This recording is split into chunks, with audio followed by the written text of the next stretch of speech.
A group of teenagers sheltered from the dangers of the post-apocalyptic world receives a message that inspires them to leave the safety of the only home they have ever known and embark on a cross-country journey to save their father. The Walking Dead World Beyond is an American post-apocalyptic limited series created by Scott M. Gimble and Matthew Negrete. It is a spin-off series of The Walking Dead, which is based on the comic book series of the same name by Robert Kirkman, Tony Moore and Charlie Adlard, and is the third television series within the Walking Dead franchise.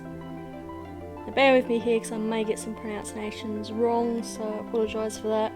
It features Alexa Mansour, Alia Royale, Hal Compston, Nicholas Cantu, Nico Tortorella, Annette Mahendru and Julia Ormond. A second season has been confirmed.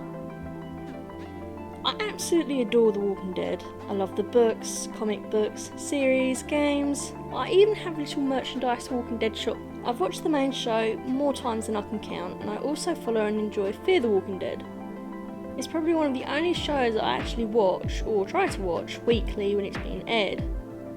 So you can say I'm somewhat of a fan. When I heard news of a spin-off series being made that was going to be set in the future, I was excited. I'm very much of the mindset of the more the merrier for shows set in the Walking Dead universe. I decided to wait until all the episodes are out before I started watching them, but that might have been a mistake. See, halfway through the series, I saw nothing but bad reviews ragging on about how boring the show was and that the main characters were insufferable. And you know how it is, when you hear bad news about a much anticipated show, it kind of puts you off wanting to watch it. That is until today, where I've decided not only to watch it, but to review and discuss each episode, like a normal person does. Better late than never, huh?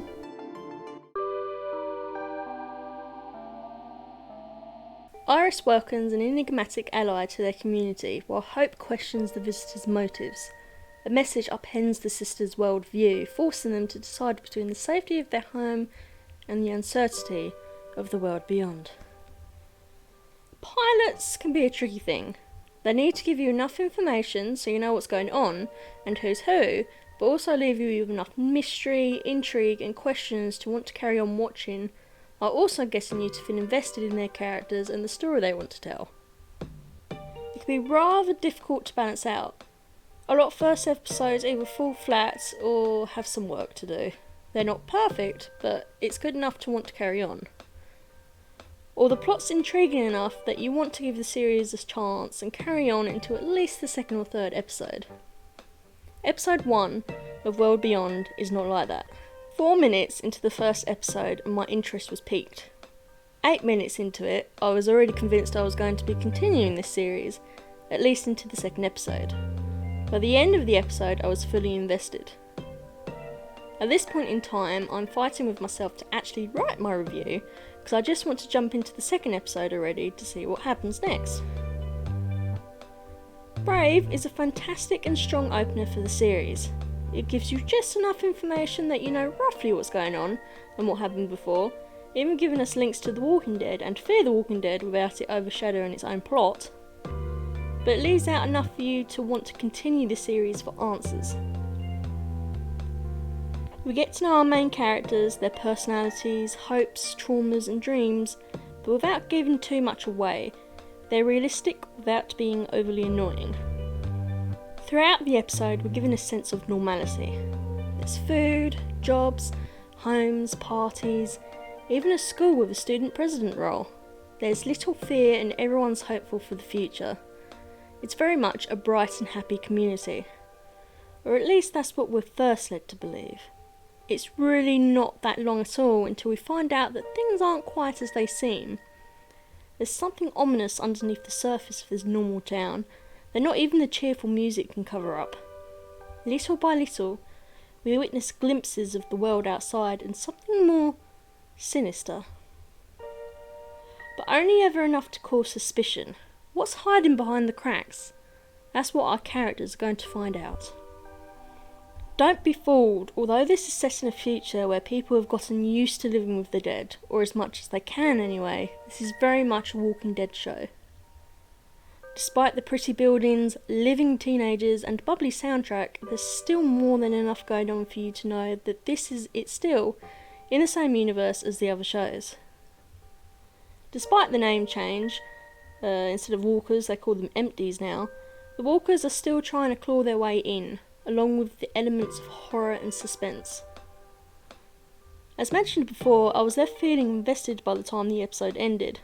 For me, there wasn't a moment that left me with negative feelings. I thoroughly enjoyed my watch, and I'm looking forward to continuing the series. The pilot has easily done its job. I took a little time to debate the scoring and eventually came to a conclusion. I think I'm going to give Brave a 10 out of 10. Alright everyone, that's the non-spoiler review out of the way. Now we're heading for the recap. It's story time.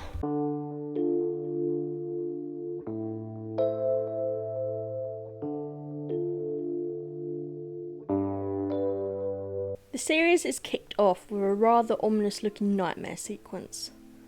Walkers slowly wander through a dark and stormy wasteland, the only sound being the raging wind and the low groans of the dead. Occasionally, an artist's sketch effect lights up the features of the walkers, giving them a look of slight constipation which, when you think about it, wouldn't be too shocking really. I mean, a diet of flesh and brains can't be doing any favours to their digestive tracts. We get a close-up look of one of the zombies in particular as she looms into focus. Just as she starts to get closer to the camera, our protagonist Iris wakes up. Music plays and it's now morning. It's a lovely day and everyone is smiling, including Iris, which is somewhat surprising considering her lack of sleep. I'd definitely be acting like a zombie in her shoes. Wait, is that a poor choice of words? We're treated to some town gossip about the local gardener, who we find out is called Silas, which is rather suiting considering Silas can mean of the forest. Just a fun fact there. Apparently, he caused some jail-worthy trouble in the last place he lived at, but before we can learn more, Iris's appearance stops the conversation short. There's a brief exchange about a party Iris's sister is throwing, and then she's off, discussing her student president errands with vice president. Apparently, a group are going outside the walls to welcome some unknown people. Very quickly, we figure out what sort of place it is that Iris lives in. People are cheerful and relaxed. There's a sense of normality in the air. Everyone smiles when they get on the bus, which is something most people don't do nowadays, let alone in the height of an apocalypse. Times have certainly changed, and maybe for the better. Just as the bus is getting ready to leave, our second protagonist, Hope, appears, seeming at first glance very much the opposite of Iris. Whilst no one is looking, Hope crawls into the cargo area of the bus and hunkers down for a long drive, and it's on the road when we finally catch a glimpse of the first walkers in this series. It's so typical that they're in the middle of the road, anything to inconvenience the survivors, just trying to go about their day. Huck, the backup going with the bus, does the perfectly normal thing of running one of the walkers over, splitting him in half. But unfortunately the top half tumbles and manages to get tangled up in the bus cargo netting, and just like that, our perception of a new future is violently brought back to the old ways. Hope struggles to get away from the corpse until it's dislodged by a bump in the road. The bus arrives at its destination and we find out that it has a makeshift graveyard, which is why Hope has tagged along this trip, to pay respects to her mum. Meanwhile, Iris is here on the trip to welcome a group called the Civic Republic, who we find out are the helicopter people from the previous shows. Excuse me? More on that later. People appear from the helicopter once it touches down and we meet the head of this little band, Lieutenant Colonel Elizabeth Kublek of the Civic Republic Military. Very much a mouthful, but they have a helicopter and advanced weaponry, which they demonstrate by shooting the small gaggle of walkers they attract with their arrival, so I'm not going to comment on that out loud. I like to think that they do this with all the communities they meet. They plan a route with the helicopter, maybe circling around some walkers they find on their way a couple of times, lead them to their destination specifically so they can look cool and show off their toys. It wouldn't surprise me anyway. During a conversation between another couple of new characters about a holiday called Monument Day, with characters being the respectful Felix and the cool Huck, Hope decides to channel all of our mistrust and flips her the finger, which backfires immediately as Elizabeth catches her in the act. Well done, Hope.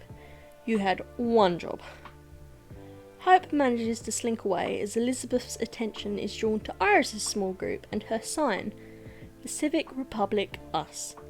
Better than what it originally was, it wasn't as flattering.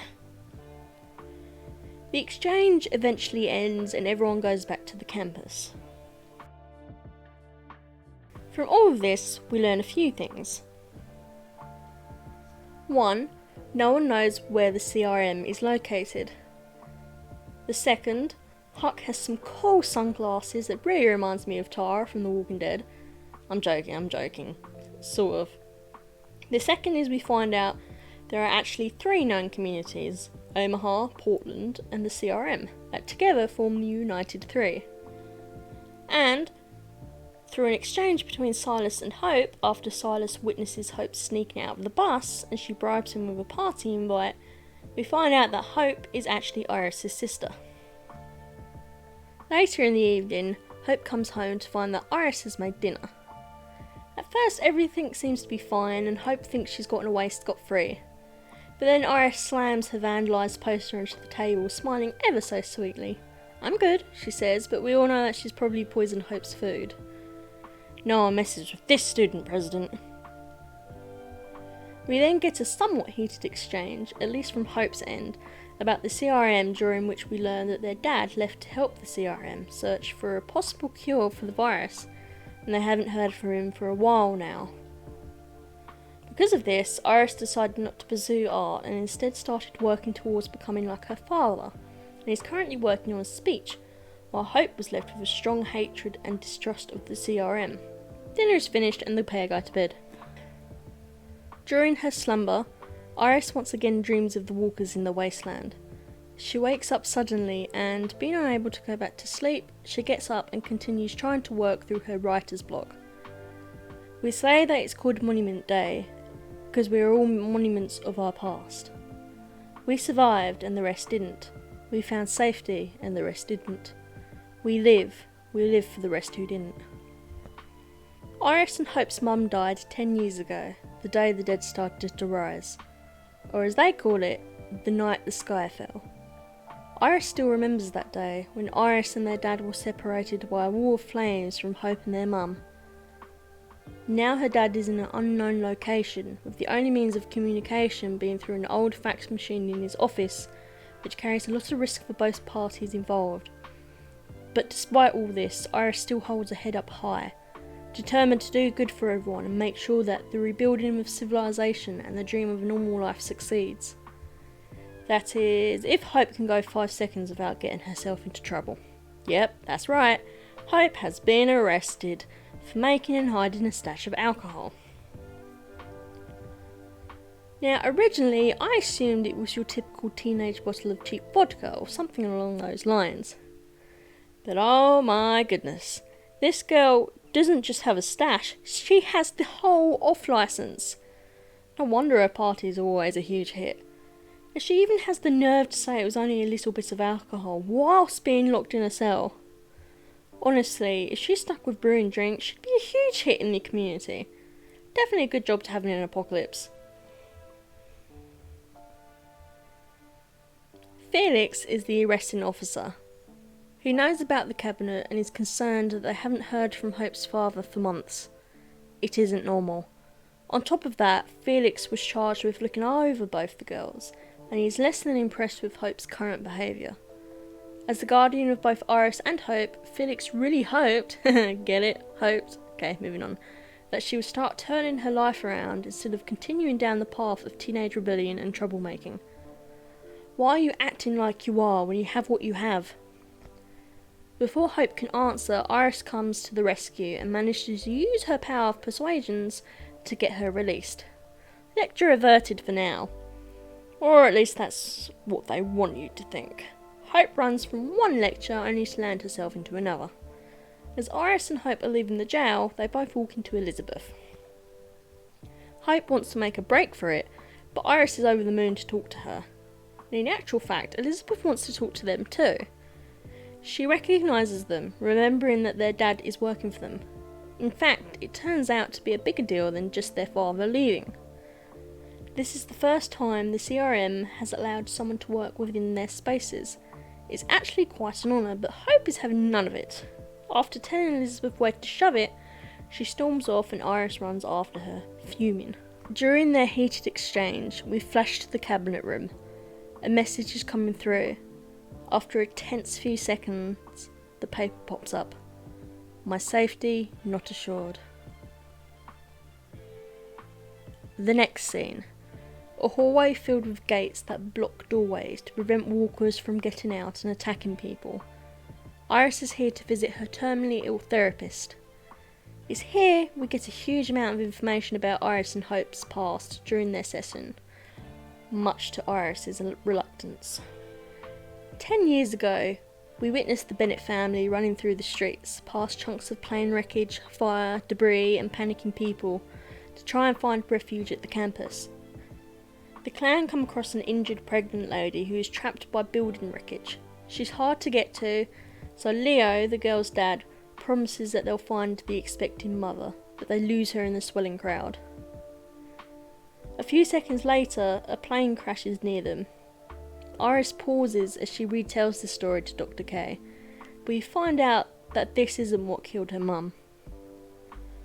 Later that night, her and Leo were separated from Hope and their mum in the chaos, and that was when she died, killed by the empties and right in front of Hope. Hope saw it happen, and she was all alone. Iris blames herself for that night, for leaving Hope alone to deal with what happened. This is the real reason she's been pushing herself, making her life revolve around doing everything for everyone. It's the trauma that drives her, and because of this she has been neglecting herself and not enjoying life. And this is why Iris has been dreaming that she's dead. She is in fact the walker in her dreams. Dr. K urges Iris to talk to her sister to tell her how she feels, but Iris isn't too keen on the idea. Dr. K's last passing advice to her is to leave her life. There's 9,671 people that live in Omaha. That's too many people to be living for. Now it's time to delve into Hope's trauma. Let's see what Hope's up to now. We start off with Huck teaching Hope how to fight off walkers wearing armour. Hope is really going at it and Huck takes it like a champ. After a while they stop their session and stop to have a rest while watching a martial arts class. They chant something about friendship and it's weird. I see they're taking the power of friendship literally. Huck starts teasing Hope about her illegal brewery collection, much to Hope's dismay. As Huck puts it, you make the wine, you serve the time. In an effort to change the subject, Hope tries to quiz Huck about her time living in the city, but Huck doesn't bite the bullet. She's not interested in rehashing the past or feeding Hope's dream of one day getting to the city. She wants to go before it's too late, stating that it will probably be gone by the time she's old enough anyway. Iris may believe in people and a better future, but Hope is the opposite, believing that people will ruin everything and bring about the end of the world again. And honestly, I can't blame her. Have you seen what goes on in the other shows? Huck isn't a fan of Hope's attitude or her plan of having a new life in the city. She disagrees and leaves, leaving Hope at the mercy of the Fighting His Friendship gang. It's here we get another flashback. After becoming separated from the rest of the family, Hope's mum Carrie and Hope have to resort to carefully walking through a plane wreckage. Electricity sparks all around them and there's dead bodies littered everywhere, but it's the only way out. As they wander further in, they come across melted walkers who reach out for them. I can't help but liken these goo piles to that monster from The Thing. Getting even further into the wreckage, the pair come across an eerie sight. A walker is strung up by the arms with wires. Sparks fly around him and beneath the dead man is a pile of unmoving corpses. Carrie observes this in pure horror, and it's at this point it must really sink in that life has in fact become hell on earth. The flashback ends and we watch as Hope toys with a unique necklace before we move on to the next scene. The cabinet room. Iris opens the doors to find the missed message. Just as she's digesting the news, there's a knock at the door. It's Silas and our final main character, Elton. He was the guy leading the karate friendship lessons, and he also has a fancy looking suit. Silas becomes flustered after realising he's stumbled across something he wasn't supposed to see. Half apologetically, he explains that they came over to offer Iris a cake they baked using an easy bake oven Elton has found. Iris, also flustered, tries to come up with anything to make the situation better. Just as she starts stammering an excuse, Hope swans in. "You have the cabinet open, with our classmates here." It becomes apparent that neither of them can explain this away, so Iris drops the pretense and hands Hope the message. She then turns to the boys and swears them to secrecy, but she obviously doesn't trust them to keep quiet. Elton, the only collected teen here, comes up with a trade, a secret for a secret. Elton reveals that he sneaks outside the walls on a regular basis, and he does this to not only see what the world has become, but to try and find something he lost long ago. In fact, that's where he found the oven, and why he wears his suit. "Take away the suit and what are you?" Sorry, couldn't help but put an Avengers reference there. It turns out this isn't just your average suit. It's something called a Tuffy Stitch. Kids can wear them, kids can't tear them. They're durable clothes from the 90s that are apparently bite-proof. Handy, huh? After some controlled testing, as he puts it, Elton found that the material not only protects against wild toddlers using their biting powers during a demonic temper tantrum, but it also prevents walkers from breaking through to the skin. Impressive. I'll take two. And now they'll have each other's secrets. Silas doesn't have a suit secret he can trade, but he does promise not to spill the beans. With that out of the way, Iris turns to Hope and tries to explain away the message. She doesn't want to think that their father is in trouble and the Civic Republic are keeping it a secret. It could mean anything. But Hope isn't having it. Odds are their dad is in trouble and there's only one person who can help them figure this out. Felix. But Felix isn't around right now. He's currently outside with Huck recreating the Blue Man Group. I'm half joking, they're actually using blue spray paint on the empties' faces to help a doctor track their migration pattern. Eyes and all. I've heard of rose-tinted vision, but this is ridiculous. Once their job is done, the pair start to walk back and they have a heart-to-heart in order to give the audience some background. Felix and Huck are very much a mystery at the moment. Even now, we still don't know much about them. With Felix, we learn that his parents did something to him, something bad, and we also find out that Felix has a partner called Will, who's currently with those girls' father to help protect him. Felix is even wearing his jacket because he misses him, which is very sweet. With Huck, we find out even less. She's close with Felix and what's best for him, and she calls the dead the unglamorous, and I absolutely love it. So much better than walkers or empties. The bonding moment gets interrupted by a walkie call from back at the base. It's about Hope, who is currently looking for Felix. It's something urgent. Felix returns and scans the note with concern. He's between a rock and a hard place right now. He's worried about both the girl's father and his boyfriend, but he can't alert anyone to the potential danger. The science exchange with the CR is about building trust. They've never done something like this before. In fact, this is the first time that they've let anyone into their unknown borders. Leo's breaking a huge amount of rules just sending them messages, and no one knows how the Civic Republic will react if they find out he's been doing this behind their backs. Or what they'd do to the girls. In Felix's mind, all they can do is trust his partner, who's on Leo's security detail, to protect him. This doesn't please Hope. She storms out into the empty street with Iris hot on her heels. Eventually, Iris gets her to stop and tries to convince her that it could still be nothing, just radio static maybe. Hope is not convinced, far from it. To her, the CR are bad people who have their dad. Are you talking about us? The worst case scenario has happened. Elizabeth, who's showing up from behind Iris, has overheard the conversation. How much? We don't know. How are we bad, exactly? There's a long, awkward pause before Iris speaks up.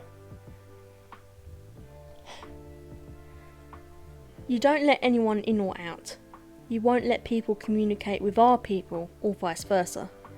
You don't tell anyone where you are, and you have our dad. Mic drop. Elizabeth stares off into the distance. I have a daughter. Well, why didn't you say so? This changes everything. No parental figure in these shows have ever been bad guys. Elizabeth's daughter is a bit older than Hope and Iris, and she's a soldier for the CRM, who is rarely home. It's all very sad, and a good reason why you should totally trust me, because I'm relatable. I know your pain. Sorry, I can't help but not trust her. She looks too much like Augustine from infamous Second Son, and I hated that woman. During this exchange, Elizabeth basically says everything Iris wants to hear about rebuilding a new and better world and being united.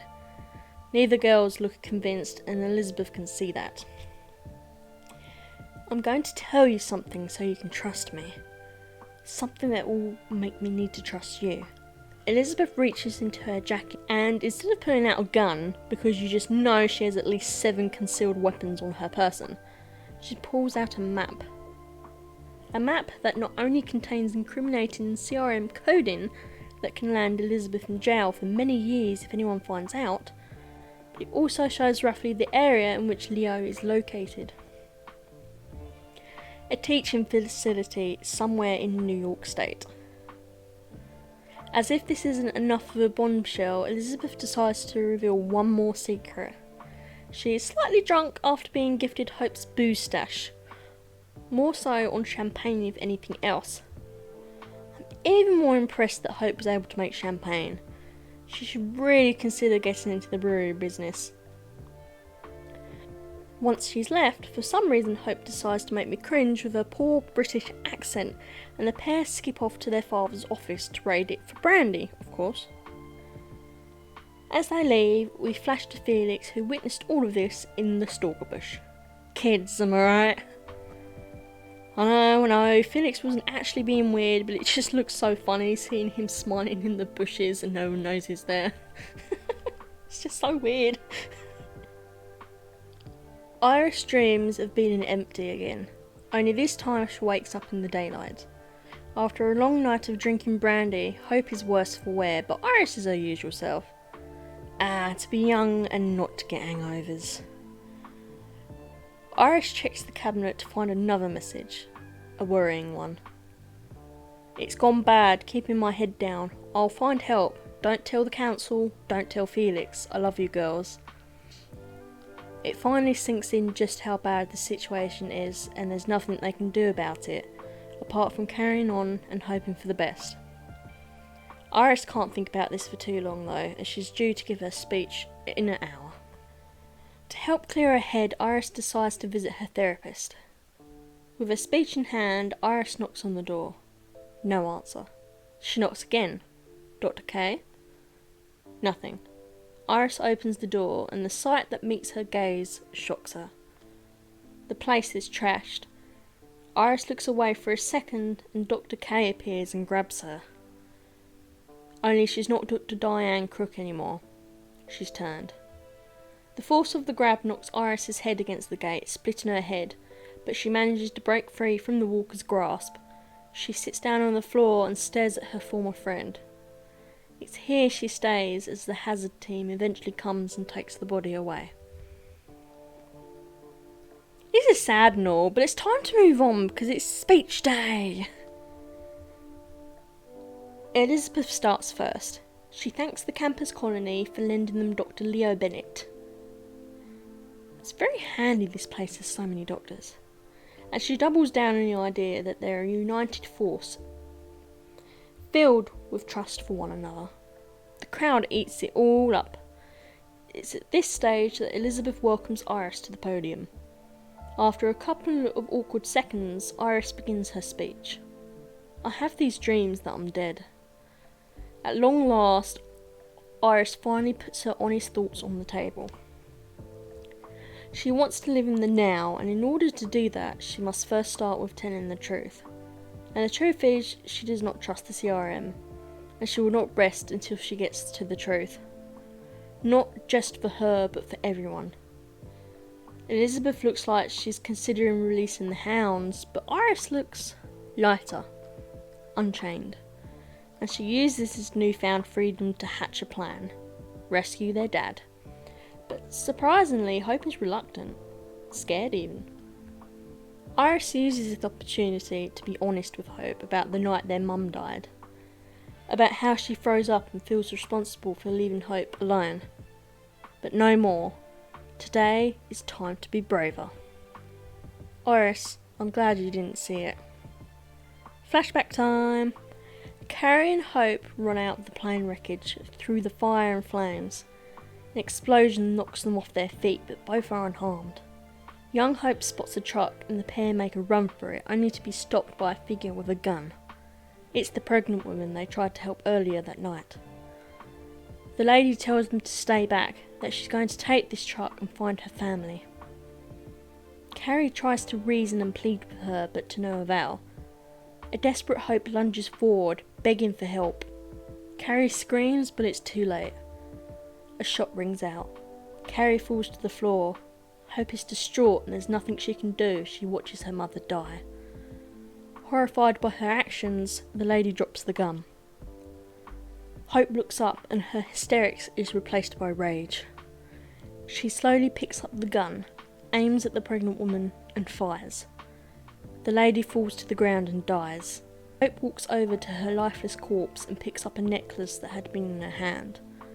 The necklace that she wears to this day. I'm glad she didn't have to see any of it. There's a lot of backwards and forwards littered with what ifs and maybes, but eventually Hope relents. The mission is a go and they know exactly who to go for help with getting outside. Elton, it's Elton. So how do you know where to go? Iris fills in both Elton and Silas. Silas is in awe, but Elton is incredibly concerned. I mean, it is an 1100 mile journey on foot, and neither girls have ever seen it empty up close before. Hope may have had some specialised training, but a dummy is a far cry from the real thing. Not that Hope thinks that's an issue. Hope starts to get snippy, but Elton interrupts. He's not trying to stop them, he wants to join them. He's the most experienced of the outside world out of all four of them, so it makes logical sense. I mean, he knows karate, what more do you need? Silas also wants to join them because he doesn't want to be who everyone thinks he is, whatever that means. I'm sure we'll find out at a later date. So there we have it, the Four Musketeers. The group exit out the secret door and into the outside world. We cut to Huck and Felix.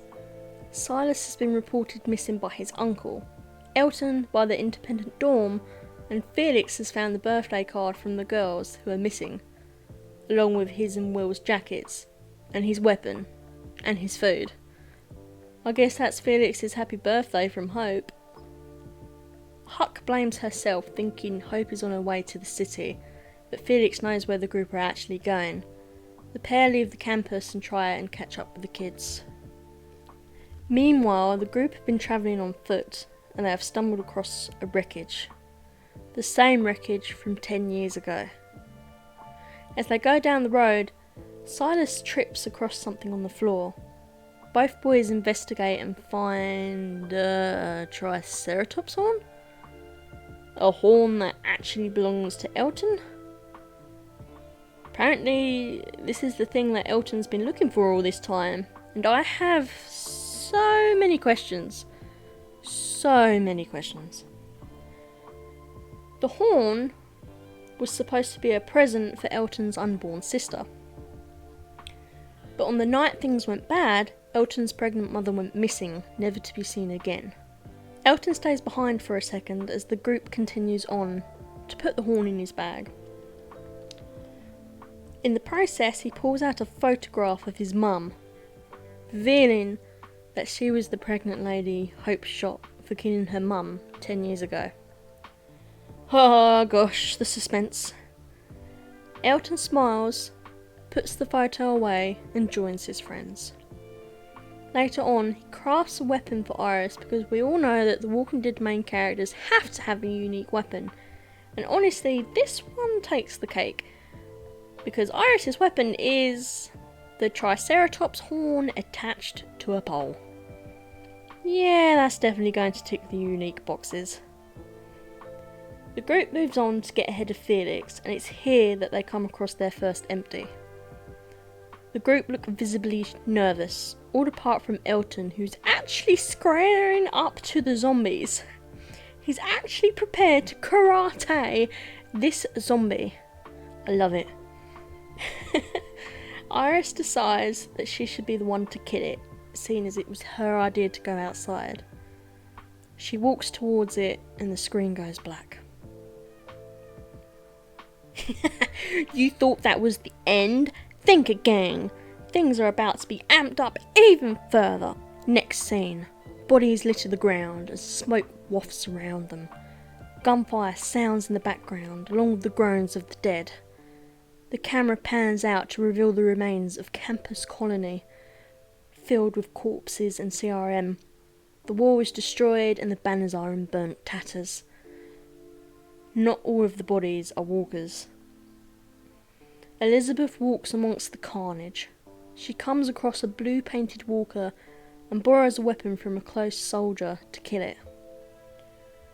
We've searched every building on campus and the surrounding areas. We can't find her. Elizabeth looks down at her handiwork before answering. Good. And then the screen goes black.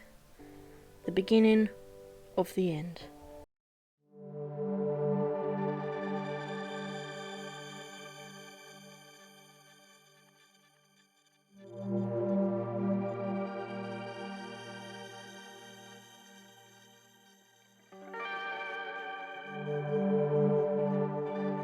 Alright, where to start? I loved this episode. As I mentioned before, pilots can be a tricky business, but this episode stuck the landing and even managed to squeeze in a couple loop-de-loops. This episode created a sense of unease amongst the white picket fences and the freshly baked cookies. For a moment, you almost forget that walkers are even an issue. That is, until one almost grabs a pound of flesh from Hope. Despite the look of a mundane lifestyle of a happy campus, there are clues sprinkled all over the place that reveal things aren't so okay as we're led to believe. The saviours in black, expertly trained with their shiny weapons and fancy helicopters, appear to be helpful, but what do we know about them really? Not everyone trusts them. Nobody even knows where they live, and the first time they allow someone into their ranks, they forbid contact with the outside world or suffer the consequences, alongside your family. They speak of unity and trust, but how trusting and united can one be if you're hiding where you're located? How trusting and united can you be when, after months of radio silence, your doctor secretly messages his family to let them know that something is wrong and there's nothing they can do about it? Very slowly, we begin to get a clearer picture of the CRM, a picture that shows they may not be the type of saviours we want them to be. I feel this episode did a superb job of portraying that things may be fine on the surface, but underneath something is seriously wrong, and, for the most part, it was subtle. The cheerful music pausing and then continuing after Hope is attacked by a walker during a bus ride, Iris's dead-filled nightmares while she's in the comfort of her own bedroom, the heartwarming music playing over a serious discussion about Leo Bennett being radio silent for months, the terminally ill and dying hallway with its classical music behind gated doors. Even the song that's played at the start and the end, The Devil by PJ Harvey, It sounds upbeat at first, but when you start to hear the lyrics about feeling alone, pretending to be fine whilst you wait for someone who may never come, and realise it isn't what it seems. When looking up the song, I found apparently it's based on a story about a married man who falls in love with a peasant, but others have likened the song to depression. Definitely sets the theme of the episode well.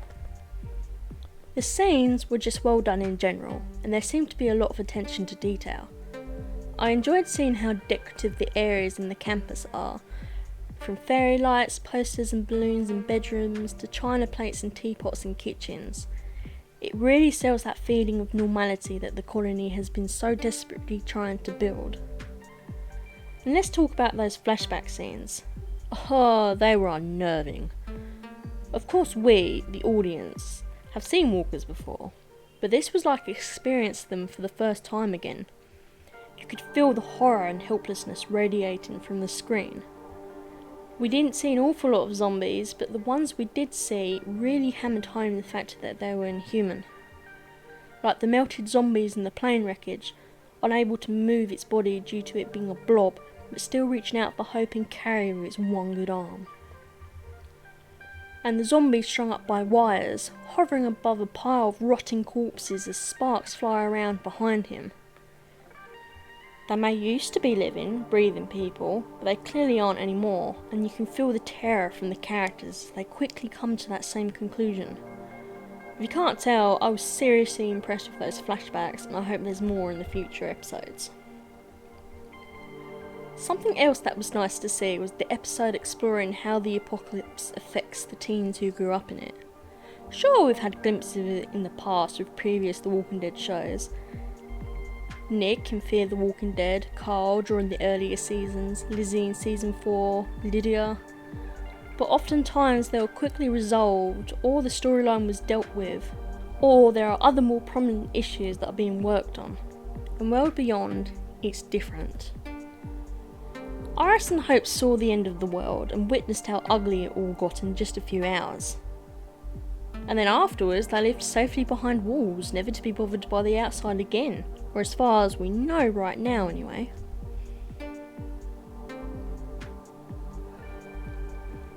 There's trauma there, and Brave explores that in such a way that we get an understanding of why Hope and Iris act the way they do. Iris wanting to do things that better others and never herself because she feels she failed Hope that night after their mother died. And Hope being distrustful, withdrawn and rebellious due to a seemingly harmless stranger who they tried to help, killing her mum and then Hope killing her. We also get visual representations of these feelings. With Iris we see her dreaming that she's an empty, walking a dark wasteland with other dead faces. With Hope, we see her exiting a bus on one side as a large chatty crowd on the other side leave to socialise, signalling how the road of distrust can be a lonely one. And it seems we'll be learning about the other characters' traumas later on in the series. Huck and Silas's mysterious past in the city, Elton with his missing mum and unborn sister, and Felix with his arrival to the campus and whatever his parents did to him. They aren't just survivors trying to live another day. They're people actually trying to build a better future and learning how to function as normal. I also would like to mention the otherworldly feeling I got when the kids went outside. It was fantastic. We've all seen the outside world in the Walking Dead universe before, but this felt new. Because the kids, barring Elton, are seeing this for the first time, it felt like I was too. Along with the music, you really got the sense that this was a moment of awe and wonder. It was very well done. Now I'm going to be moving on to the background reveals and plot twists. There's so much to talk about. I was shocked, like clutching my face like the painting of the screaming woman shocked. The things we learned about our main characters had me on the edge of my seat, and I just can't wait to see how these stories are furthered later on in the series. I mean, a young Hope shot and killed a pregnant lady in revenge, killing both her and the baby. Not even The Walking Dead pulled that with the Laurie pregnancy storyline, and those that have read the comics will know exactly what I mean. And it seems Iris has no idea about it. As far as Iris knows, unless she's lying to protect Hope, but it doesn't seem like that, their mother died that night due to walkers. How will Iris react if she ever learns the truth? To be honest, I can't imagine she would react too judgmentally. If anything, I can imagine Iris may be more bothered that Hope has kept this a secret all this time. But I really don't know. And if that's not enough, it turns out the lady that Hope killed was actually Elton's mum. As if this story couldn't get any more dire. What will happen in the future when he finds out that Hope not only killed his mum and unborn sister, but she did it out of revenge after his mother shot and killed Carrie? The image he has of his mum will be somewhat corrupted along with the image of his friends. And how will this news come about? Will Hope share her story with the group and Elton will put two and two together? Will Hope see a picture of Elton's mum and confess? Will Elton recognise the necklace Hope now wears as being his mother's? There's so many ways this information could come to light, and it's nail biting. And let's talk about the helicopter people. Our original introduction to them was back in The Walking Dead with Jadis and Rick. We didn't have a lot of information on them other than they were looking for people, Type A and Type B. We have no idea what this means. All we know is that, thanks to Jadis, they ended up taking Rick after he was presumed dead due to him being an A. And then in Fear the Walking Dead, we come across the helicopter people again. This time, we get a smidge more information thanks to Al, some coded maps, and the soldier she finds, Isabel. We learn a few things. Firstly, that the helicopter people believe that they're creating a future for the world, while everyone else is stuck holding on to the past.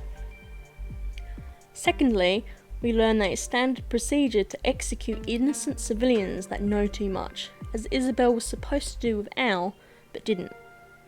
Oh, and thirdly, they have death squads that kill everyone and destroy all evidence of their existence, who even the normal soldiers are afraid of, so that's nice. But after these interactions in both series, we don't learn anything new from them again. That is until World Beyond, where they seem to have a more prominent role. But even with them being at the forefront, the inhabitants of this universe also don't even know much about them. Not even where they're based. It's so intriguing and ominous. From the pieces of the puzzle from the previous series, we have a feeling that the CRM are shady at best and a new evil at worst. This episode seems to confirm that, what with them slaughtering the entire campus colony. I have so many questions. Like, why? And who was the she that Elizabeth was talking about? Could it be about Iris or Hope? Could it be something to do with the Type A and B people abductions? Was this annihilation at the hands of a death squad? And if so, was this done because of the messages Leo had been sending to the girls? Because that was a part of their protocols not long ago. Or is there a completely different reason altogether? I guess we'll find out in future episodes, but wow, am I curious. There's something else I want to talk about, and it's to do with a large chunk of the audience's reaction to the teenage protagonists. At first, I could understand it. Not everybody is into having teenage protagonists for a TV series, especially when it's something like The Walking Dead. It can be done successfully though, like with The 100. But the original reaction is something I can empathise with. The later thoughts on these younger main characters, for this particular episode anyway, feels irrational. I've seen so many comments complaining about this particular episode, about how it's stupid that the 4 teenage kids decide to go out into the big bad world. They're so dumb, stupid teenagers, they don't know what they're doing. I give them 5 seconds before they get killed. This is an awful show because of that, so unrealistic, and etc. And my response is, do you know teenagers? I mean this with as much love as possible, but teens can and do make idiotic decisions because they think they know best. And these aren't just ordinary teens either. They're sheltered teens. They've spent the majority of their lives in the safety of their community. that's as normal as can be, rarely going outside. Walkers are not a big deal to them, haven't been for a long time. And by the looks of things, people go about life as normal, rarely talking about the Walking Dead. We know already that Huck giving Hope walker killing training is not something that usually happens. So of course these kids are going to think they can handle a handful of empties. And odds are they haven't even thought about encountering other survivors. They may think everyone outside these walls are dead for all we know. We have no idea what the CRM have told these people. For all we know, they may have been telling these people that they've been keeping on top of it all. Or maybe Elizabeth could have even set this whole situation up for the girls for an unknown reason. After all, she was the one that gave them the map. Anyway, at the end of the day, they are teenagers, and even if they don't know what they're doing, they're still leaving for good reasons. Well, I can't talk for Silas, but the others certainly are. Iris and Hope are leaving to find their father and to make sure he's okay, as well as to find out more about their occupiers. And Elton is partly going with the girls to help them because he knows Iris and Hope are way out of their depths, and he has little experience of what it's like out there. Plus, this is a TV show and these are our main characters. We can't just have them stay at home with nothing happening because they're teenagers and they don't know what they're doing. That would be pretty pointless. And there's so many more annoying kid characters in The Walking Dead in general. Like Carl in the earlier seasons. Sorry Carl, I don't mean to throw that shade at you. I honestly have no complaints about this first episode. It's a strong start for this series and it paints a good picture of what we can hopefully expect in later episodes. The pilot has done its job. I'm invested and I can't wait to continue and review more. I debated about the scoring for a long time. I wasn't sure at first, but after a while I could not come up with a reason why I personally couldn't give it this number. After all, this is just my personal opinion. I have no faults for the episode 1. So I'm going to give Brave a 10 out of 10.